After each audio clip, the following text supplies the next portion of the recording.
Let's go over max and min values in multivariable calculus. The issue here is that in Cal 1 it's pretty simple, but in Cal 3 it's a little harder. So remember in Cal 1, when you had a graph and you graphed it like this, and say it stopped here and here is between those two, then the maximum or the maximum was always where the derivative was equal to 0 or where the derivative was undefined. So you could have something like, instead of this graph here, you could have something instead where it's maybe undefined somewhere. You could have something like this, where the derivative is undefined there. But this is still a max, local min here. All right, so regardless, we're going to check out where the derivative is equal to 0 more in the Cal 3 way. So in Cal 3, what happens is, that you have a surface now. So suppose you have some sort of bowl thing here. And at the top is a local max, or max actually. So at the top, if you look, a tangent plane would be horizontal. And what the question might be, well, how do you determine if it's horizontal? If you look at a different kind of surface, maybe something more like this, it's going to make it a little more obvious, I think. So suppose your local max is here. You can draw directly, so suppose the x-axis is along, and the y-axis is along in this direction, and the x-axis is along in this direction. So you have your x and y-axis somewhere. And this is the first one I drew. This one is in the strict y direction, and this one here is in the strict x direction. It goes along like this, y and x. All right, so if there is a tangent line there, well, there is a tangent line there. If there's one that's well defined, then that tangent line will be horizontal if the slope of the tangent plane will be horizontal if the tangent line in the x direction and the tangent line in the y direction both have slope of 0. So in the y direction, the slope of 0 would be f sub y equals 0. I'm calling the function, the surface itself, f of xy. So y is the variable, x is held constant. So you're basically going in this direction above the below the surface, above the xy plane, like that. So this would be 0. This is if the tangent plane is horizontal. All right, so if it's horizontal, then we probably have a max or a min there. Now in the other direction, f sub x, so f sub x, the other direction, f sub x would be 0. So here, f sub x would be 0. Now, if f sub x and f sub y are both 0, then they form a plane. Those tangent lines form a plane. So what we have is we have a tangent line going this way, and then we have a tangent line going the other way, maybe like this. They don't have to be perpendicular. They are perpendicular, yeah. But they both have the feature in which their slope is 0. If their slope is 0, both of them, then they lie in a plane in which its quote-unquote slope is also 0. It's horizontal, in other words, with respect to the xy plane. So if we have, it says if f sub x equals 0 and f sub y equals 0, then there is a tangent plane horizontal at that point. this is at point P, let's say. There's a tangent plane horizontal at P. All right, so we need two conditions where the derivative is 0 versus in Cal 1, you just needed one. This kind of makes sense. It seems like there should be more conditions in Cal 3 whenever you're dealing with surfaces. So we call these critical numbers where this happens. So for a given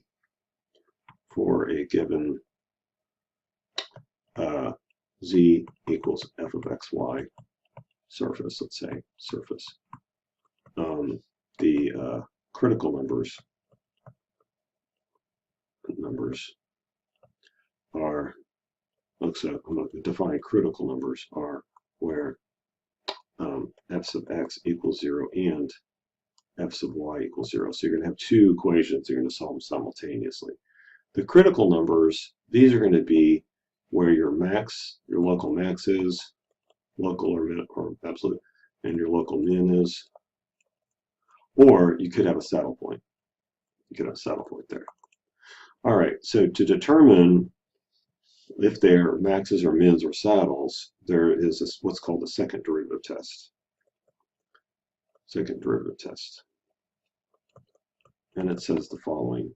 If d is f sub xx, f sub yy minus f sub xy squared at d at a point, then so we evaluate this at a point P. So this will be a critical number, not a critical number, or a point actually. It's going to be an xy, a critical point xy. Then d greater than 0 and f sub xx at the point P greater than 0 implies there is a local min there. I'll go over an example of this in a second.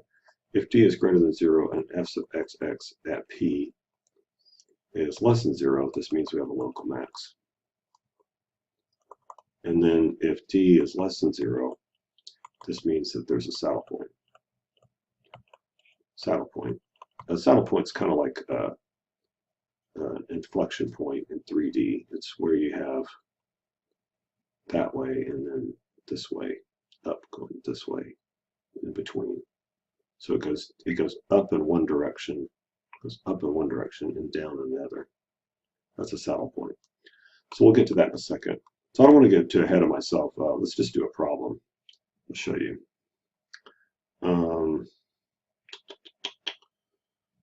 Let's do this one here. All right, so we have, so example, we have f of xy equals x squared plus xy plus y squared plus y. So what I'm going to do is I'm going to find the criticals. The first thing you do is find the criticals. So the criticals are, critical numbers are the same thing in Cal 1, where you just take the derivative and set it to 0. But this time you do two derivatives. So f sub x would be 2x plus y. Set that to 0. And then you do f sub y equals x plus 2y plus 1. Let's see, yeah. Yeah, that's right. All right, and that equals 0 as well. So now you solve these simultaneously. Solve simultaneously. Just like you would do like an intermediate algebra class. So the way you do that is you solve for one in one side and you plug it into the other. So y equals negative 2x there, and I'm going to take that and I'm going to plug it into this y there. So we get x plus 2 times negative 2x plus 1 equals 0. So this becomes negative 4x plus x is negative 3x equals negative 1. So x is 1/3. So now when x is 1/3, this means that y is negative 2/3. All right, so our critical number, there's only one critical point, critical point is 1/3 comma negative 2/3. And then you can put in the z value if you want. You just plug it into this. All right. So I guess we can go ahead and do that. All right, so I did some of the math with the video paused, and I got -1/3 out of this. All right, so let's see now if this critical point, is this a max, a min, or a saddle? A saddle. So what I'm going to do is I'm going to take this little function here. This is called the determinant. It's determined by this. So you can look at this in the book. It's just the determinant of this matrix. And we're going to use the second derivatives test. So I'm going to find the value of D at that point. So let's first find D. So D is f sub xx, f sub yy, minus f sub xy squared. So f sub x, let's go back up here. Let's look at some of this. F sub x is this here. F sub y is this here. So let's pull those over. So then f sub xx will be 2. F sub yy will be 2. And f sub xy will be 1. Now that's also equal to f sub yx. So yx, you take the derivative with respect to x here, and you also get 1 out of that. So then we get 2, 2, and 1 for these. So then D, this will be 2 times 2 minus 1, which is 4 minus 1, which is 3. That's greater than 0. So we know we have a max or a min. A max or a min because when D is greater than 0, you have a local max or a local min. Now we need to see what's going on here. So we do f sub xx. All right, so f sub xx is, here's f sub x here. F sub xx would be 2. So that's 2. So out of this, we get, so D is greater than 0, and f sub xx at the point P, this is also at the point P, this is the critical point, will be greater than 0. There's nothing to plug in, so it's always greater than 0. So this means there's a local min at 1/3, 1/3, -2/3, and -1/3. So let's see what this thing looks like. I think I've graphed this somewhere. Let's see. It's kind of hard to tell.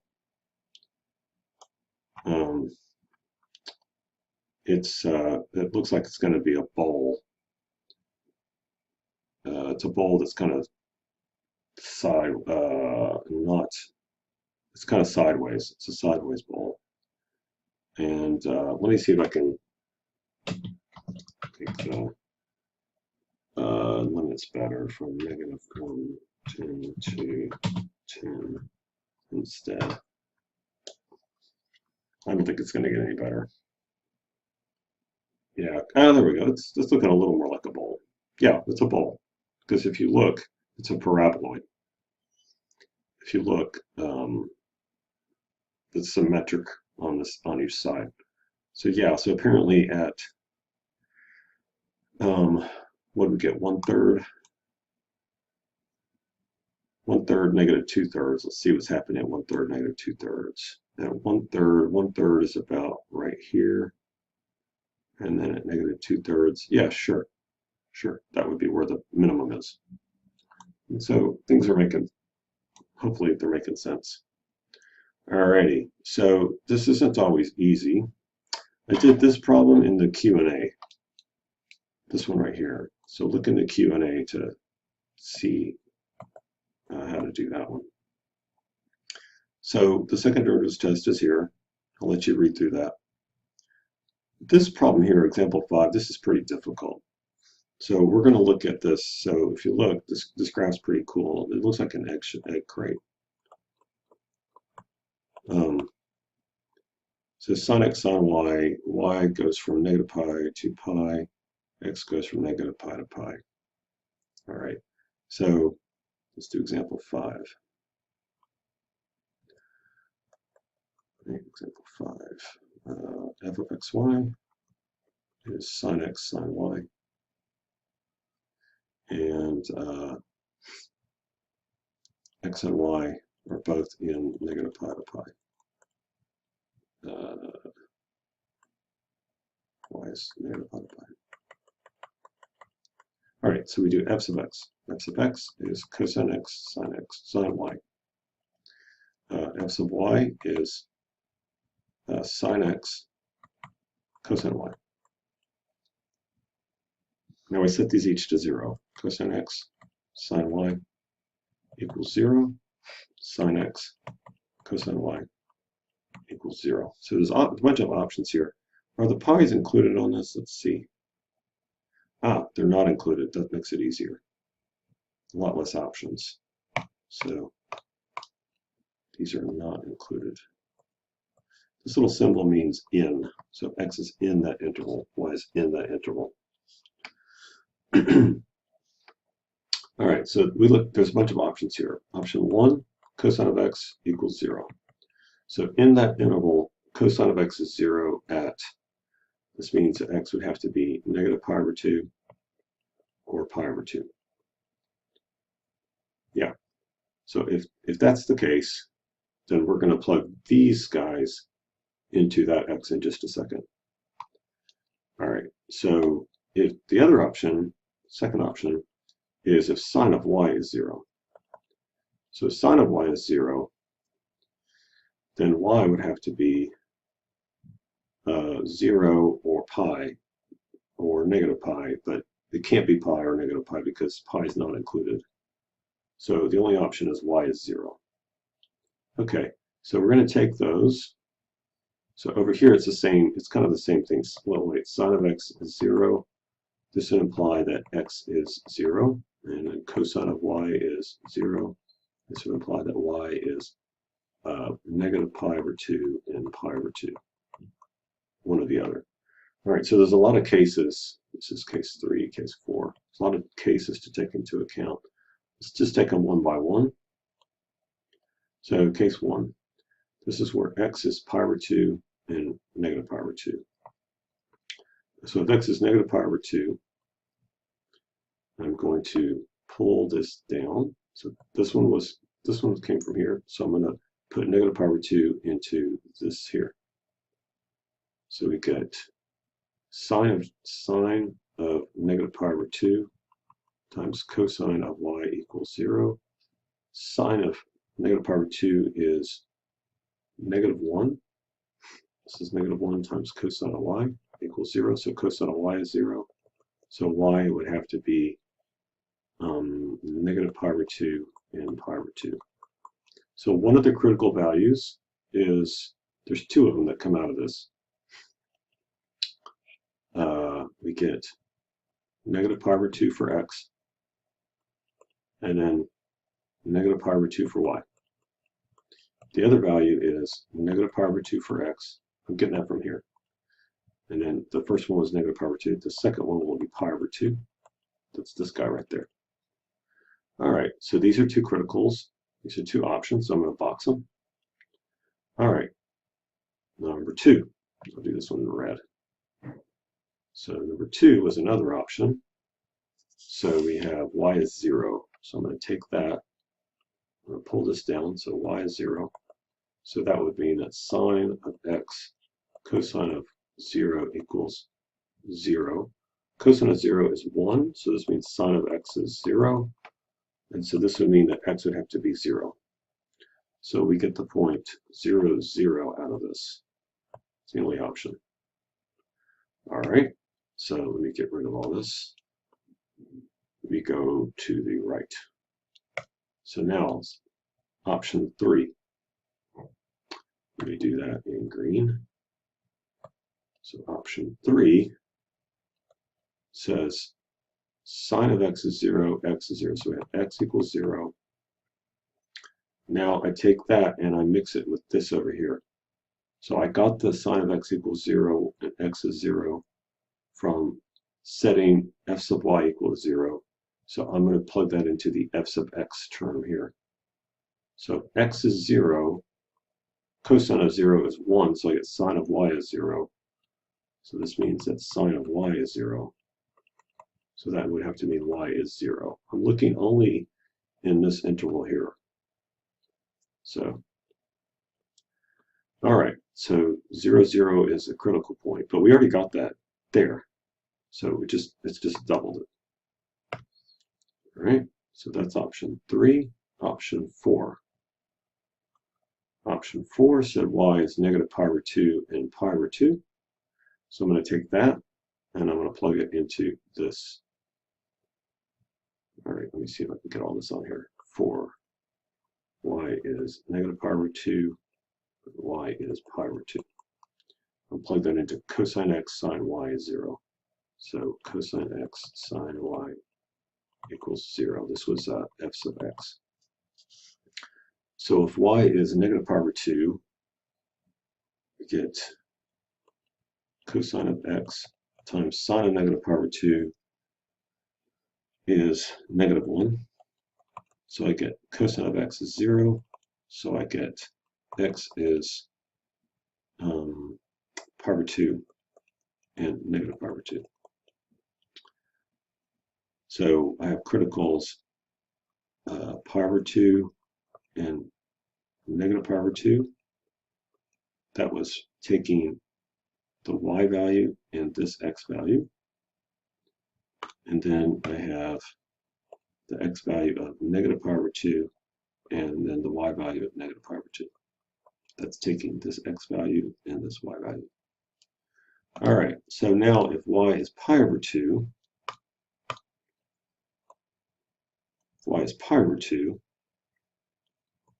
we have, I'll pull this and we get it from here.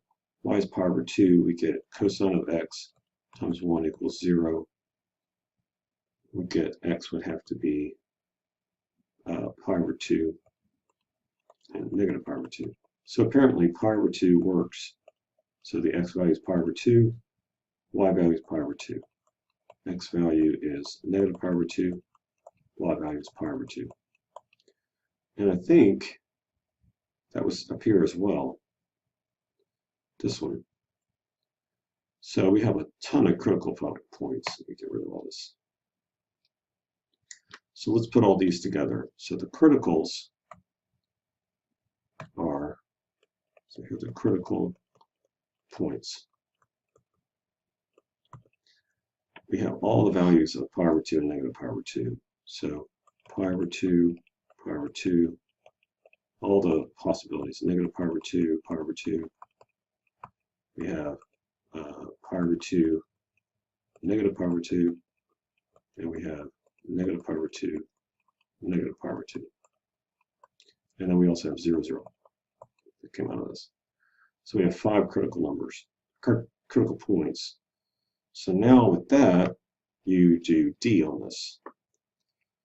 So once you get your critical numbers, then you do the second derivative test. So D, we need f sub x x. So f sub x was cosine x sine y. So f sub x x would be negative sine x sine y. So this would be negative sine x sine y. All right, now we need f sub y y. F sub y y. So f sub y was sine x cosine y. So take the derivative of that, we get negative sine x sine y. So you get negative sine x sine y. And now we do f sub xy. We'll do the mixed partial. So f sub xy, I'm going to take this here, and I'm going to take the derivative with respect to y, so I get cosine x cosine y. So we get cosine x cosine y. All right. So then D is the first two multiplied together. So that's going to be sine squared x sine squared y. and then minus the last one squared. Cosine squared x, cosine squared y. D is f sub x, x, f sub y, y, minus f sub x, y squared. So now we plug in our critical points, and it looks like these right here, all the pi ones, those are all going to give you the same d value because all these terms are squared. So let's go ahead and just plug in the 0, 0, 1 and see what that value is to get that out of the way.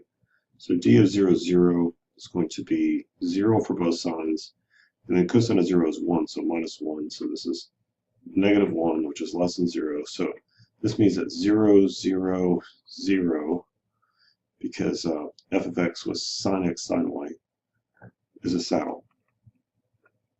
All right, so now d of any of those pi over 2's, plus or minus pi over 2, plus or minus pi over 2, is going to be sine of pi over 2 and sine of pi over 2, so sine of pi over 2 is going to be 1. Cosine of pi over 2 is 0 minus 0, so this is greater than 0. So this is d greater than 0. Now we need to look at f sub xx at all those values. So f sub xx, that was sine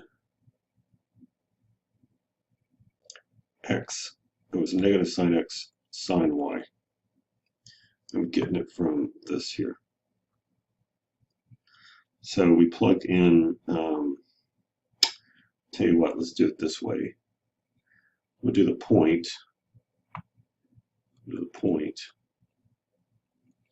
and then f sub xx, f sub xx. So the one point was pi over 2, pi over 2. And when I plug that into here, I get negative 1, which is less than 0, so this means it's a max, local max. Same thing happens when I plug in negative pi over 2 and negative pi over 2. I get negative 1, less than 0. It's also a max. So then, if I plug in negative pi over 2 and pi over 2, one of these is going to be negative. So that will make it a positive. So that would be positive 1, which is greater than 0. That means a min. And the same thing goes for pi over 2, comma, negative pi over 2. So that's 1 that makes it a min also. So what we've got here is we've got minimums there, no, maximums there, and minimums there. And I think that's all we need to do. Yeah, so these ones are the actual points. So if you want to find the actual value, you would plug it into the original. So f of x, y was sine x sine y. And so f of pi over 2, comma pi over 2 was 1. So that would be pi over 2, comma pi over 2, comma 1. And then that would be one of the maxima. And then you do that for all the rest. And there you go. So the function looked like this egg crate.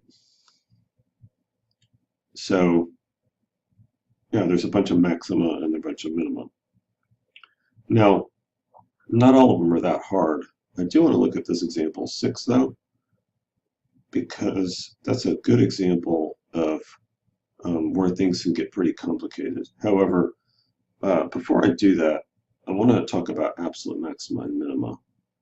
And I want to do an example of this. So if you look at this example here, x squared minus 2xy plus 2y, they're asking you to find the maxima and minima, the absolute maxima and minima, where it's restricted on the x-axis and the y-axis. So x-axis and y-axis, and then along this whole boundary here. So the thing of it is, this function goes on forever, right? But when you restrict it, the absolute maxima, you may get a critical number inside. There might be some critical point inside, but there may be something on the edges that is larger than that or smaller. It's kind of like this. When you have in Cal 1, you may have a restriction. Here's A, here's b, and your function might be like this.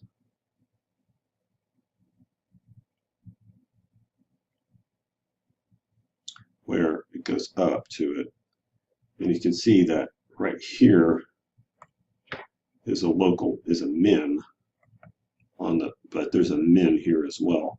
So this min here would be the absolute minimum. And then if you look right here, this is a local max, but this maximum would be the absolute max. Absolute max. So you have to check the edges if they're asking for absolutes. So let's try one of those.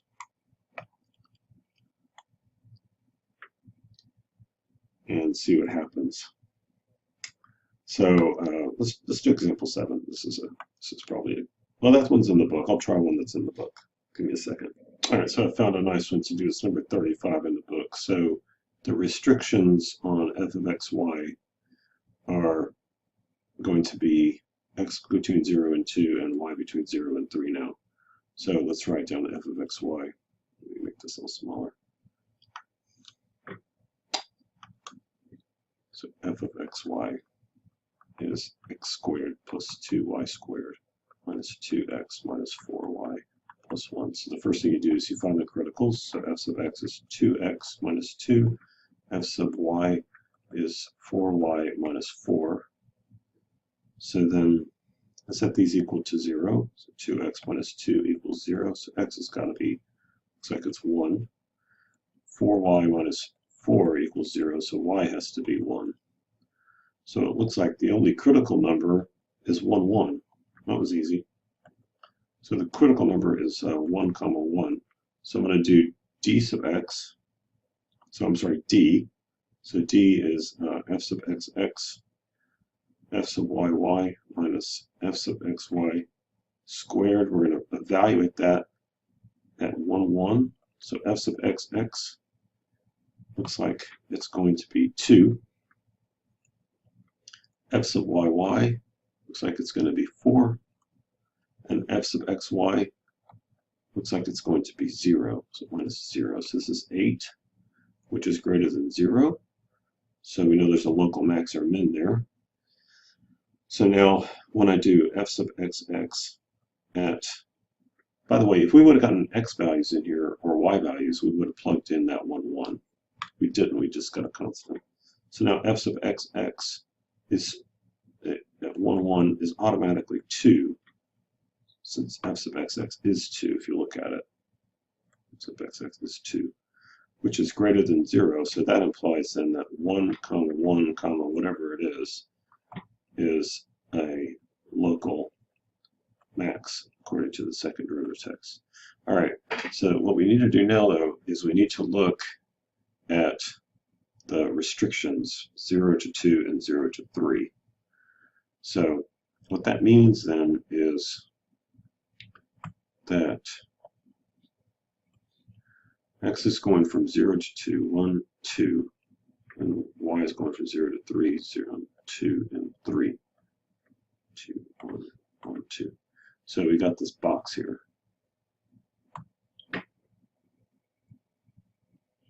All right, this box. So the graph goes beyond the box, but it's going to intersect the box somehow. The graph is some sort of bowl because of what we got here, if you look. Let me show you. Where we go. It's a bowl. It's just a bowl that's moved over. It's z equals x minus h quantity squared plus y minus k quantity squared. It's a bowl that's moved over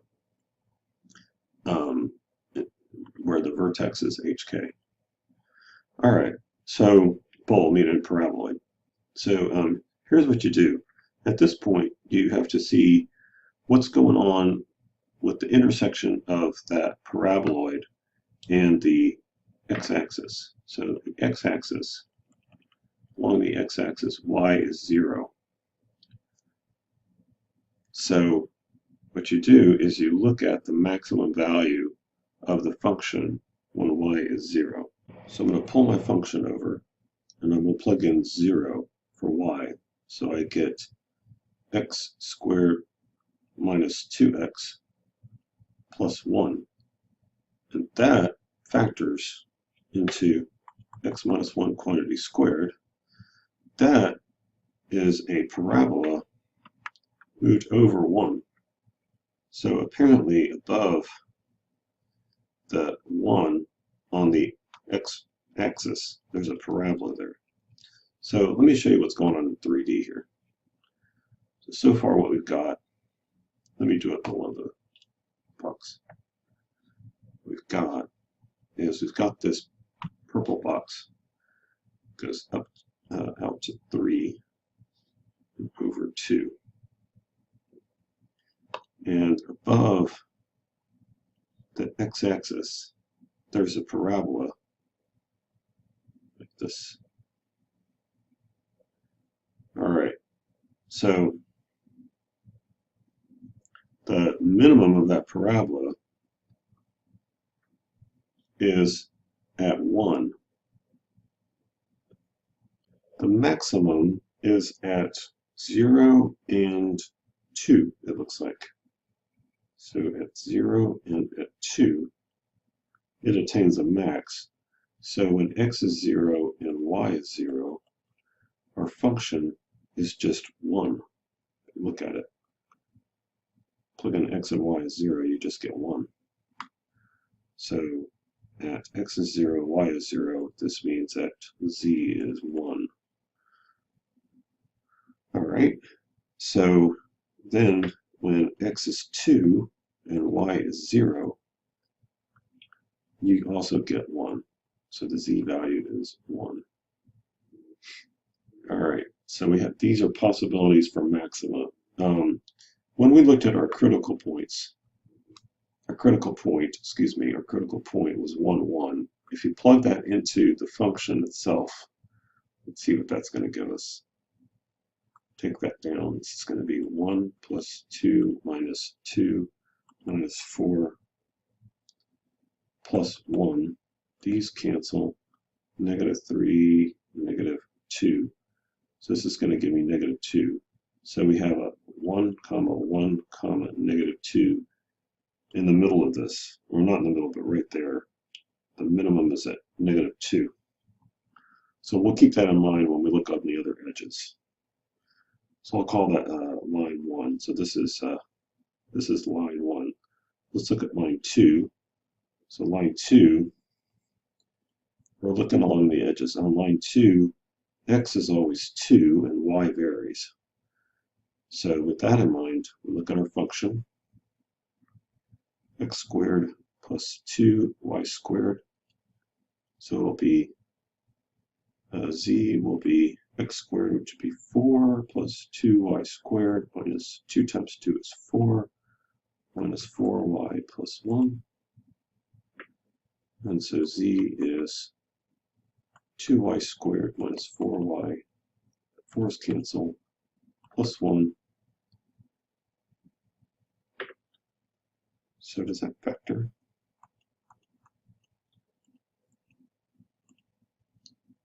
No, it doesn't vector. But we can find out where the, so what we're doing is we're looking for the intersection of our graph with the line L2 here, between 0 and 3 on the y-axis. This is the y-axis here. So if we take z prime of y, I get 4y minus 4. If I set that to 0, I get y equals 1. So apparently there's a local max or min at 1. So I'm using, this is Cal 1. Cal 1. So if I look at between, here's 1, between 0 and 3. If I look at a test point of 2, 2 plugging into the derivative would give me a positive number. And if I plug in a half, plugging into the derivative, it would give me a negative number. So that looks like it's a minimum. So there's a min at y equals 1. And then when y equals 1, there's a min. So apparently this is a, notice that this is a parabola. So there's a min when y equals 1. This is 3, 2, and 1. There's a min when y equals 1 here. And so it must be a parabola also that opens up like this. that intersects that bowl. So I'll look at the endpoints. So we're still looking at x equals 2. So when x is 2 and y is 0, see down here, when x is 2, y is 0. I looked over there. So I get z of 0 is 1. And then when y is 3, z of 3 is 9 times 18 minus 12 plus 1. That's 6 minus 1 is 7. 7. Ah, that's a max. So it looks like there's a local max at x is 2, y is 3, z is 7. Oh, okay. So we've got something going on there. So we have a critical number at 1, 1, negative 2. Not much was going on along the x-axis, but we had a critical number at, we had a possibility 0, 0, 1 and 0, 0, 2, 0, 1. 2, 0, 1. So the 7 value is bigger than those 1 values. So far this is our absolute max so far. So now you work along the other lines. So I'll call this one up here, I'll call this L3. L3. So on L3, what do we got here? We've got x is x, y is always 3. So if I look at my function, this when y is always 3, I get x squared plus 18 minus 2x minus 12 plus 1.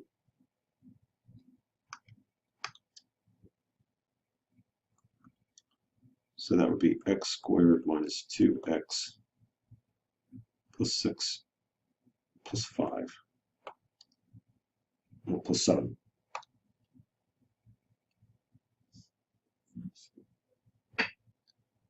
Yeah, that's it. X squared, 18, that's 6 plus 1, 7. Yeah, x squared minus 2x plus 7. So along L3, when y is 3, we get x squared minus 2x plus 7. Plus 7. So that's another parabola. So apparently it intersects in a parabola on L3 as well. So that's a parabola opening up.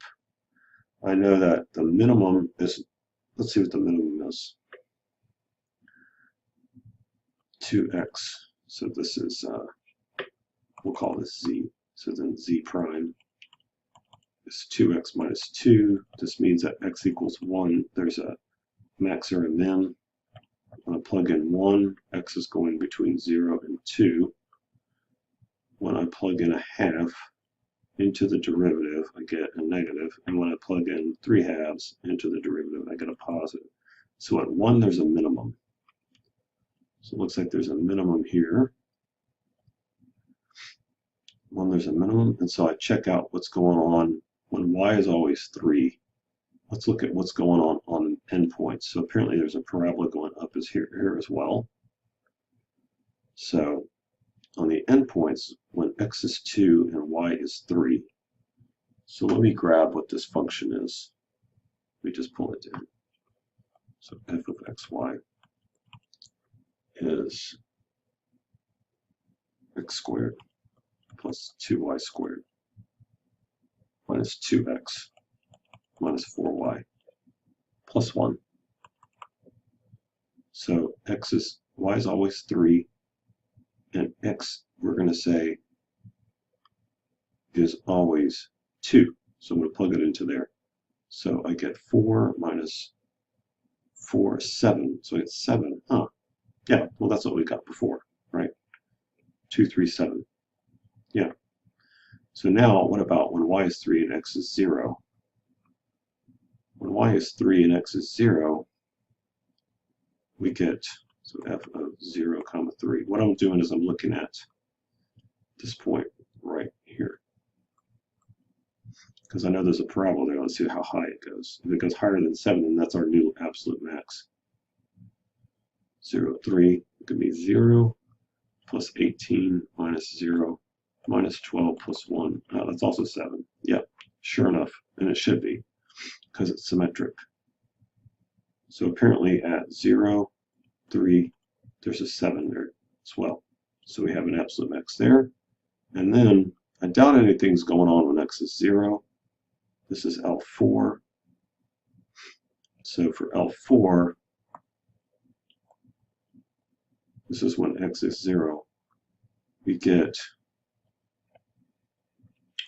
let's see, 0 plus 2y squared minus 4y plus 1.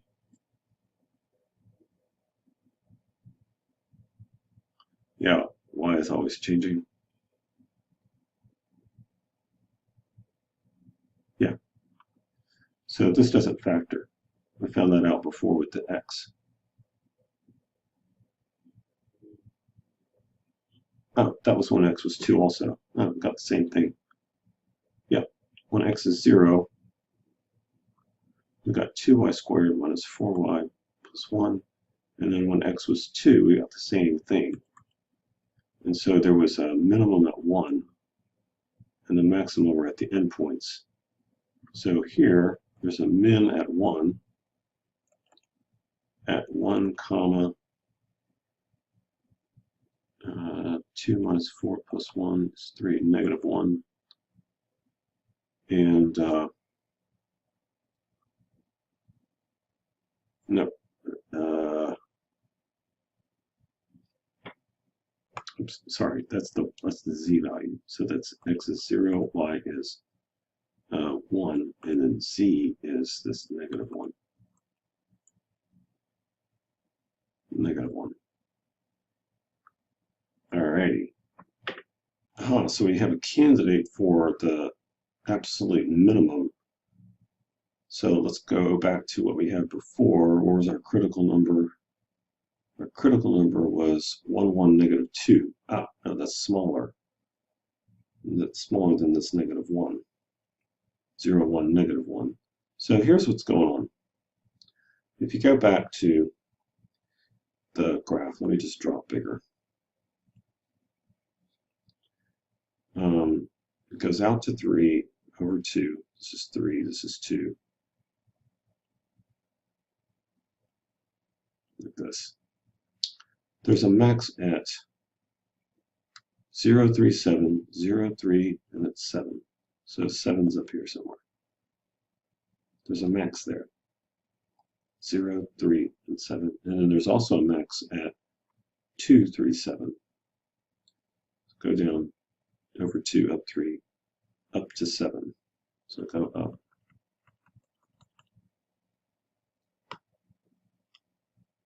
To 7.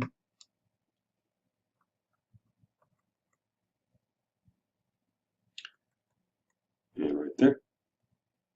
There's a maximum there. And then this thing goes below at 1, 1, negative 2. So out 1 over 1, down to negative 2. Down there, there's the absolute min. So there's a min at 1, 1, negative 2, and 2 local maxima, absolute maxima. There's 2. This is absolute min. Absolute max at 0, 3, 7, and 2, 3, 7. And there you have it. There's your answer.